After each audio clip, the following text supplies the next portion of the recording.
Some people hit 80 and feel stiff just getting out of bed, while others, at 95, can still tie their shoes without so much as a wince. How is that even possible?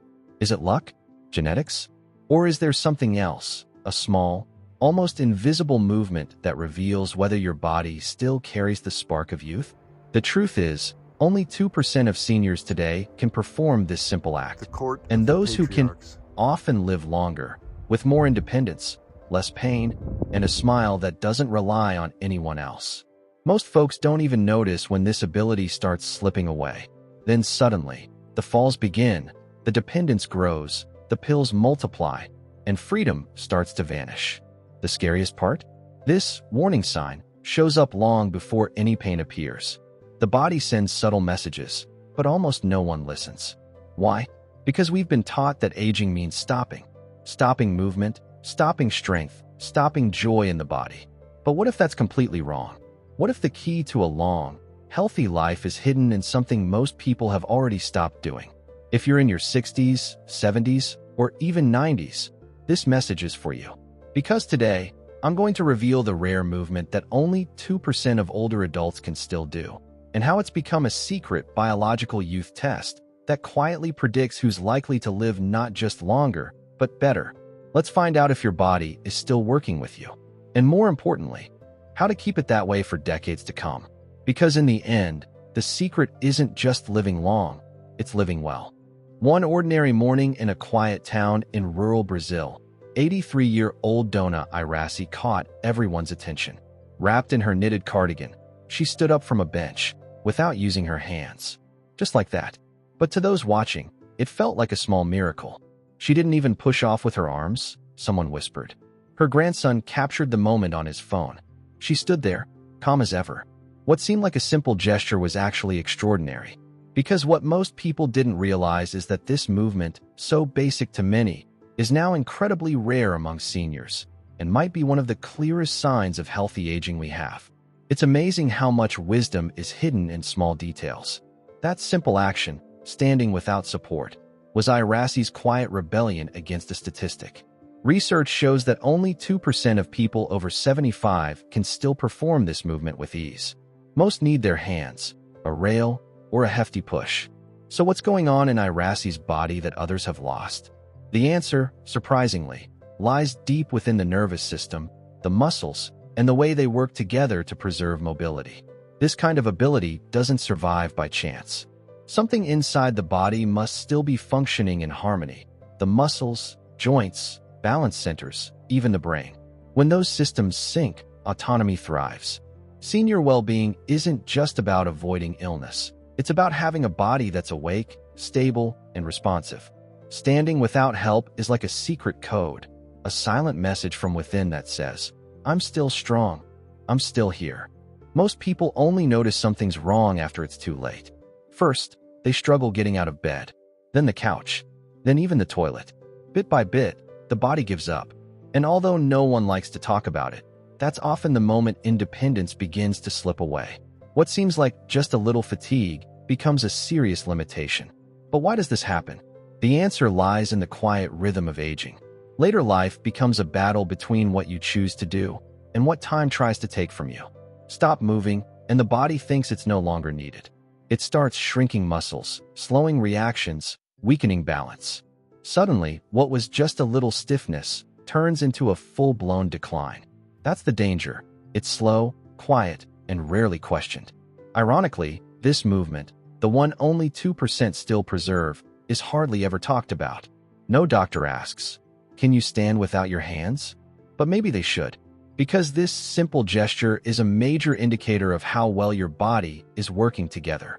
It's like an orchestra. If one section is off tune, the whole thing suffers. But if it's in harmony, you've got a powerful sign of biological vitality. It's not just about strength, either. It's about coordination, focus, memory, balance, and even emotional control. Yes, emotional. A calm, clear mind helps the body move with confidence. Iraci's action was physical, yes, but also deeply mental. It was a quiet statement of life force. Rare, beautiful, and worth protecting.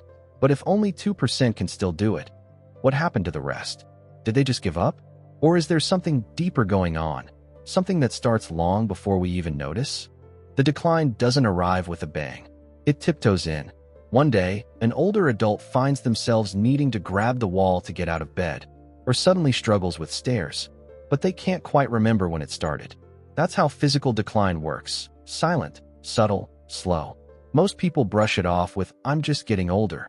But that thinking can be dangerous, because sometimes that slow fading isn't normal, it's a warning. Many in the senior community fall into the trap of thinking, "This is just how aging goes." That belief is comforting, but risky. What starts as needing a little help off the couch becomes skipping walks, then skipping outings, then relying on others for daily care. As independence fades, so does confidence. And with it, self-esteem and joy, all from losing one small ability and pretending it was no big deal. This kind of decline rarely happens overnight.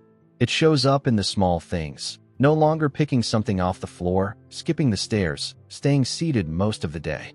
Little conveniences become a way of life, and that life becomes narrower, quieter, sadder. It's a slippery slope, invisible, but very real. The body is brilliant, but it needs to be challenged. Without stimulation, it regresses fast. Muscles shrink, nerves slow, bones weaken, and because it happens slowly, there's no red flag. People only realize something's wrong after the fall, the fracture, the scare, and by then, recovery is much harder. Not impossible, but harder. One of the biggest mistakes seniors make is thinking that stopping movement equals safety. Better not risk it, they say. But in avoiding movement, they lose the very thing that keeps them steady. That loss becomes fear. Fear shrinks the world. Suddenly, even a trip to the store feels dangerous. But the truth is, that fear didn't protect them. It made them more fragile. Science is clear. Loss of mobility is one of the strongest predictors of early death in older adults. Even simple changes in gait and posture can tell us who's at risk. So when we stop moving, we're not playing it safe. We're giving up ground. The body doesn't need to be young to stay strong. It needs to be used. It needs purpose. One subtle clue that decline has begun is when the body starts avoiding certain movements out of caution. Avoiding kneeling, avoiding the stairs, avoiding uneven ground. These aren't just preferences. They're the nervous system quietly saying, "I don't trust this body anymore." And that loss of trust leads to less movement and more decline. But what if there were a way to know, right now, if your body is still in that 2%? What if you could test it safely from your own living room? The body doesn't scream when something's wrong, it whispers. And one of those whispers? Losing balance for a few seconds. That's not just about strength. It's your nervous system struggling to connect with your muscles. That connection is the essence of aging well. When it breaks down, the falls come. And not far behind. Fear, injury, dependence. The relationship between nerves and muscles is like an orchestra. The nerves conduct, the muscles respond. If the signals are slow or fuzzy, the movement falls apart. But this isn't just about age. It's about use. A senior who walks regularly, climbs stairs, stretches, or challenges their balance is training this communication. Someone who sits all day, their inner orchestra starts to forget the music. Poor coordination isn't just clumsiness. It's the body losing its sense of space, bumping into furniture, losing balance while putting on pants. These are signs, not quirks. A body that doesn't feel stable avoids movement, and a body that avoids movement deteriorates. That's why awareness is key to senior well-being. It's not paranoia, it's prevention.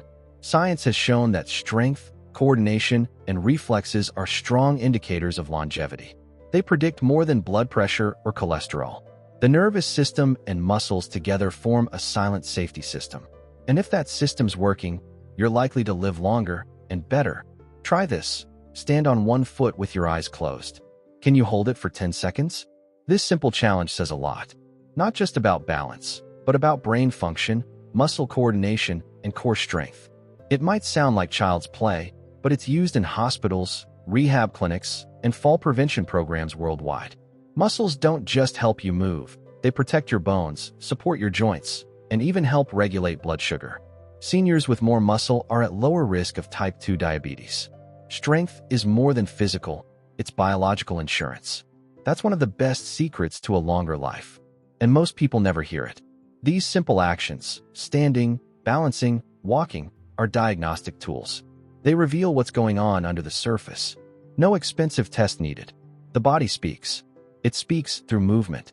All you have to do is learn how to listen. And soon, I'll show you exactly how to do that, with a simple test you can try right now at home. Now it's time for the truth.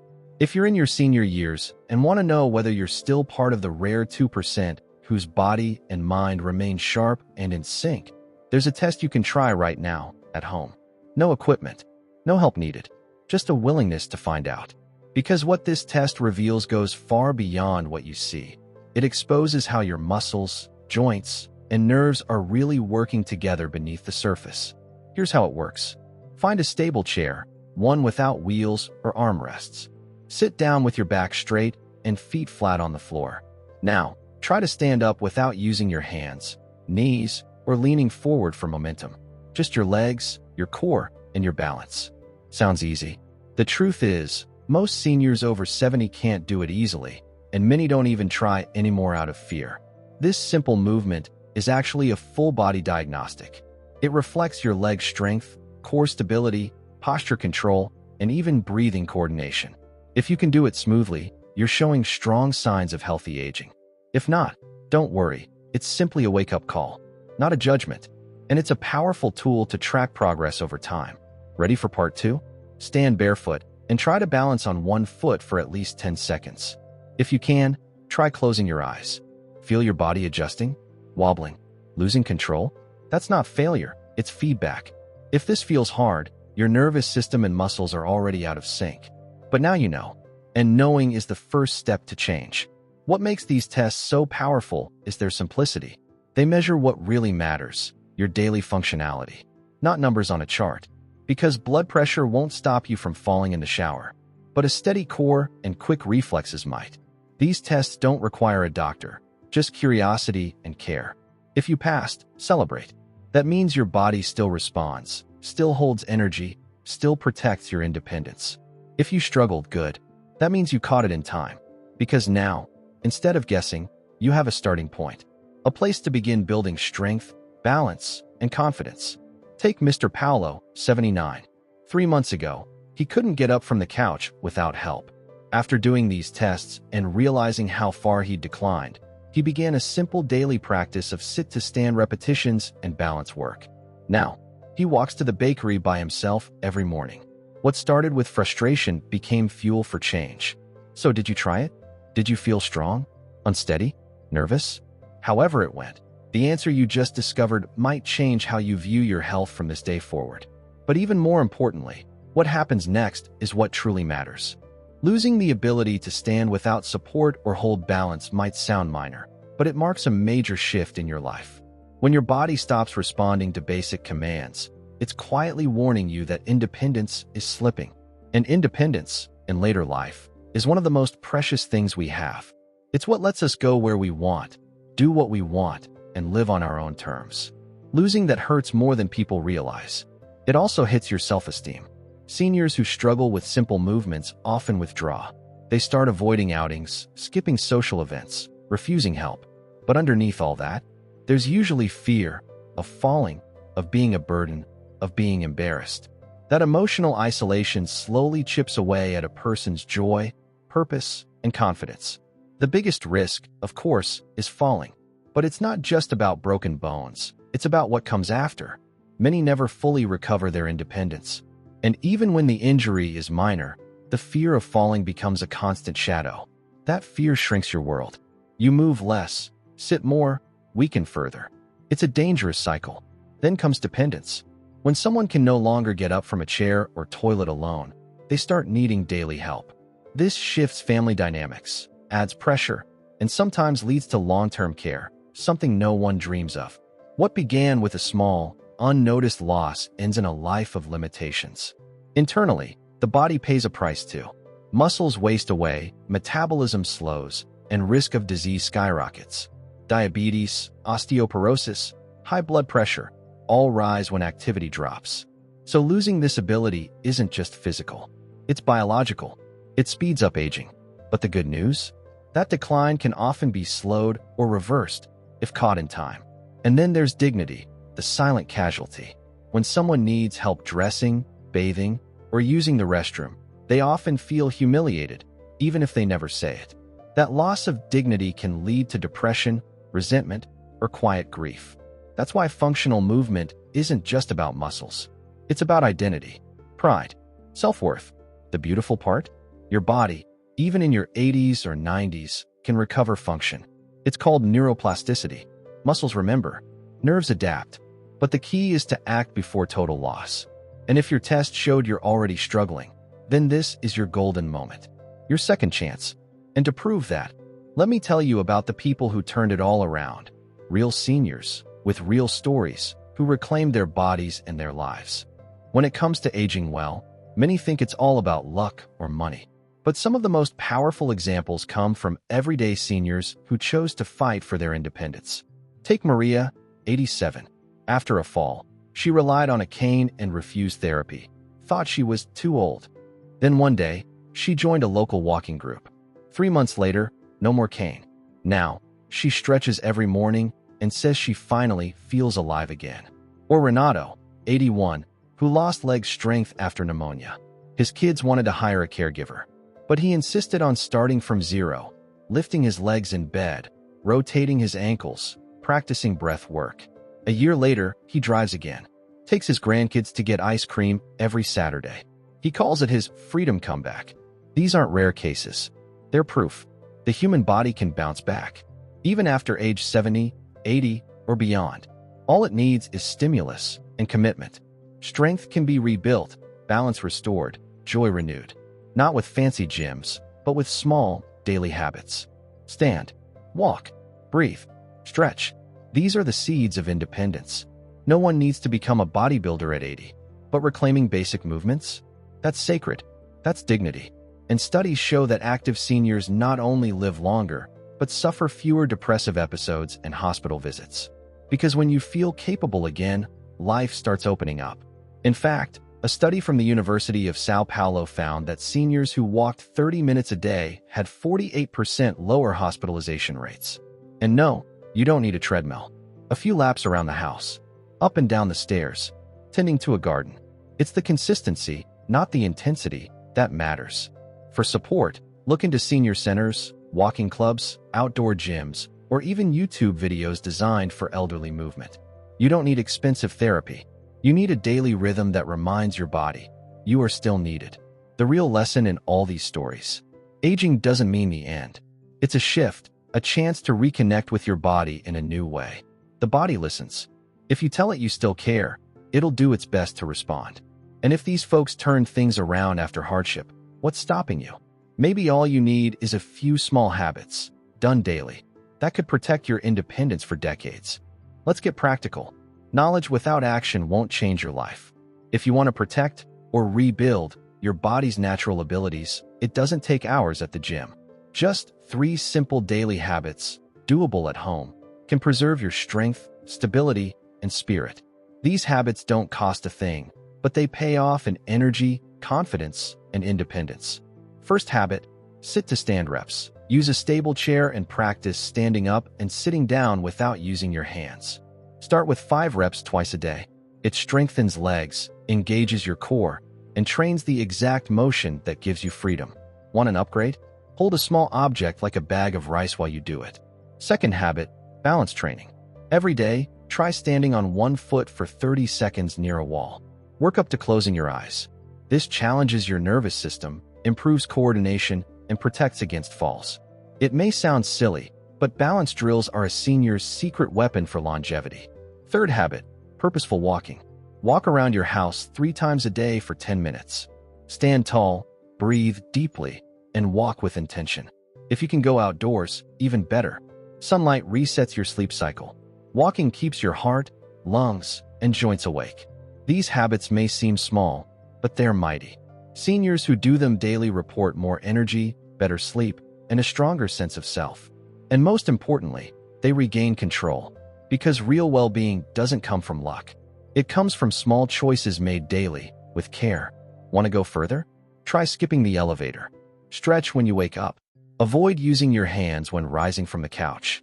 These mini decisions signal to your body you still matter. And a body that feels useful stays alive. Movement isn't just for the body, it feeds the mind. Watching yourself grow stronger, steadier, more confident, that feeling can light a fire in your heart. Because senior well-being isn't just about survival. It's about feeling truly alive. So if you're one of the 2% who can still move with ease, what are you going to do with that gift? If you tried the tests and still passed, congratulations. You're among a rare group. But here's the thing. This ability is not guaranteed forever. Think of it like a treasure, precious and worth protecting. Too many people only value movement once it's gone. The wise protect it while they still have it. Now is the moment to act. Maintain your routines. Keep moving. Make your body a priority. Longevity isn't about living longer, it's about living better. And that comes from how you move, breathe, sit, stand. The small things done consistently are what preserve youth inside the aging body. Also, protect what you've built. Don't fall into the trap of, I'm fine, I don't need to do anything. That's how people slip. When you stop using what you've got, the body starts taking it away. Don't let that happen. Move every day like it's your job. Be an example. You have the power to inspire. Show others it's possible. Invite friends to walk. Share your habits. Your strength can spark hope in someone who's ready to give up. That kind of impact? That's a legacy. Track your body like a project. Note how you feel. Sleep. Energy. Mood. Be your own scientist. That awareness is your new healthcare system. And when something feels off, respond early. Don't wait for a fall to take action. Because yes, you can live to 100 with health. Not by luck, but by choice. By caring. By moving. The movement you still have today might be the very thing that carries you into a bright, vibrant future. So what will you do with that power? Let it fade away? Or protect it like your life depends on it? Because in many ways it does. Now tell me, after everything you've learned today, are you still going to ignore what your body is trying to tell you? Are you going to let this rare gift fade away? Or are you ready to protect it like a priceless heirloom? You have a chance. Whether you struggled with the test or nailed it, this is your moment. Will you wait for time to be kind? Or will you take the lead and choose to age with energy, freedom, and joy? Ask yourself honestly, what are your daily choices doing? Building a longer, healthier life? Or quietly taking it away? Because the difference between those who thrive and those who just survive is in the habits they repeat. If this resonated with you, if it made you think differently about your health, then subscribe to the channel. Hit the bell. Because here, we'll keep learning together, step by step, how to unlock longevity with knowledge, action, and heart. And now I want to know, did you try the test? How did it feel? Tell me in the comments. Your story might inspire someone else to rise, in body and in spirit.